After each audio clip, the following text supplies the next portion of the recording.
While the election is getting closer and closer, and now we're in the second week in April, we have some very bad economic news to report on in Canada. And before I go, let me just say that the thing you have to understand with the economy is that it usually takes 4 to 5 years for changes that are made in the economy to start kicking in, for the economy to realize that these changes have occurred. So we've seen, for the most part, job growth and all this sort of stuff happening. But now we hear that Canada loses 7,200 jobs in its first employment drop in 7 months. We hear that Alberta, which used to be the job capital of Canada, their two largest cities, Calgary and Alberta and Edmonton, have some of the highest rates of unemployment in Canada, something that would have been unheard of in the days of Ralph Klein and Peter Lougheed and the social credit and all those wise individuals.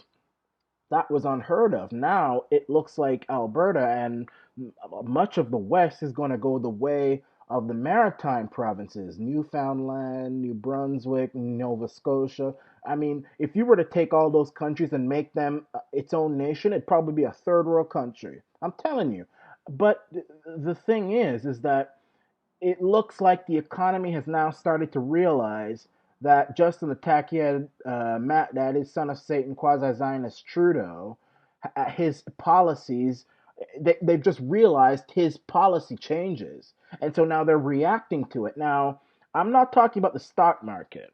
The stock market is based on business confidence. That's why when you saw Donald Trump get elected, the stock market went up big time, and people said, "Oh no, that's Obama." No. The stock market is different. That's based on confidence. The economy could be as dirt poor, ragged as anything else. If business people are confident in the economy, are confident in businesses and different things of tradable entities, the stock market will go up. That's how it works. I'm talking about the economy, the amount of jobs, the GDP rate, the amount of people who are employed, and even in terms of finance, the how much debt we have and how much surplus we don't have and things like that. And the economic picture is looking very, very bleak. Now, this is a long way away from the days of when we had the richest middle class under Stephen Harper and when Alberta was the job capital of the world. Those days are over. It's gone. And if things don't change and change quickly, it'll stay gone. I mean, look at our debt. Look at this budget that's come out. I mean, yeah, it's one of those rare budgets which actually looks after the people. But I've said before that this is similar to when the devil tried to tempt Jesus in the desert with bread when he was on a fast. This thing is a con. I mean, the Mac Daddy has been abusing us with our tax dollars for 4 years now, and now he comes out trying to give us a bunch of crumbs, thinking that we're just going to forget about the billions sent to Indonesia, the billions sent to the Middle East and African nations, the millions sent to Omar Khadr, the terrorist, millions given to various different nations, including the state including the millions of dollars given to those parasites down there in Israel, those parasitic Zionist scum down there in Israel, which most all, if not all, countries bow down to. I mean, this is what we have been reduced to, and as a result, it is projected that if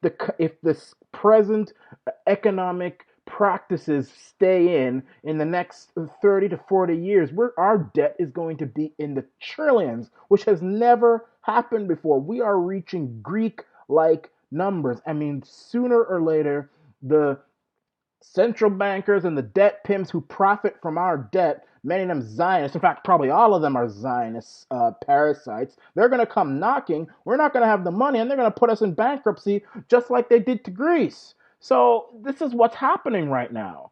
And What's worse is that our population is becoming poorer, our wages are stagnant. As a matter of fact, our jobs are actually being lost. I mean, look at what's happening in Alberta. I mean, the jobs are being lost. And a lot of it has to do with the carbon tax. I mean, I'll take Alberta for example. You know, I know there's an election going on, and while I do hope that Jason Kenney does end up winning, that's who, as an independent, I will end up supporting. I'm not going to put all the blame on the economic problems in Alberta squarely on Rachel Notley. I'm not going to do that. No, I think most of the blame goes to Justin McDaddy Trudeau and his carbon tax. That carbon tax is a killer. It's a murderer of Alberta. I mean, the carbon tax is similar to what O.J. Simpson did to his wife and Ron Goldman. I mean, it's worse than that. It's butchering Alberta. I mean, it's left Alberta in a corner, bloodied. Its neck is torn up. It's drowned literally in its own blood and guts. I mean, that is how bad the carbon tax is. And talk about the carbon tax being good for the environment. Most of those jobs are going to China, they're going to America, they're going to places where they'll just end up spewing more carbon into the atmosphere, which is even worse for the environment because those countries don't have the environmental regulations that we do. So talk about the carbon tax being a fraud, scam, a phony. It's ridiculous what's going on. But this is all part of the plan, you see. This is all part of Agenda 21. This is a part of the plan to impoverish Western nations.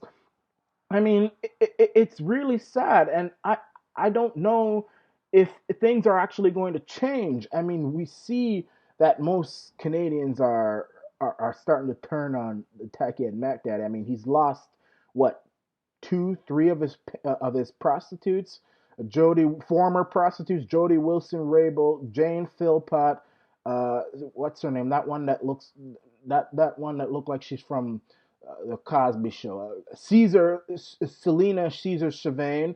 I mean, those were some of his most loyal uh, slaves, and they've left the plantation. Two of them were kicked out, and one, Selena, she walked. She's gone. So yeah, I know that Canadians are starting to turn, but to be honest, I have the feeling in the pit of my soul that he is going to end up being reelected. The election may end up getting rigged. Canadians are gonna get cold feet and they're just gonna reelect him. I don't know. I just get this bad feeling. I really, really do. Hopefully, I'm wrong, but I don't think I am. But things need to change soon. Things really, really, really need to change soon. This is probably one of the most dangerous eras that Canada is in right now. I mean, it really, really, really is. And it's sad to see that, a lot of our politicians are just, they serve other entities apart from us, we the people. I don't know what is going on. And people talk about Maxime Bernier. He's just as bad. If not, he's probably even worse because he's a con. He's a fraud. He talks about, being people and People's Party and all that stuff. That's nothing but a fraud. This guy wants to bring more globalism to Canada. He wants to get rid of the protections that our dairy industry have from the global economy. He's going to get rid of that. He's going to get rid of that and more globalism and the mongrelization of our dairy industry. Our dairy industry will be controlled by the Yankees and and maybe even the Chinese and the China people and the Indians and all them different people. We're gonna have second hand crappy mongrelized products thanks to Maxim. So he's no better. So we'll see what happens. But we have to pray for this nation because the economic news is really, really not good. As for me, this is the Rana Nation.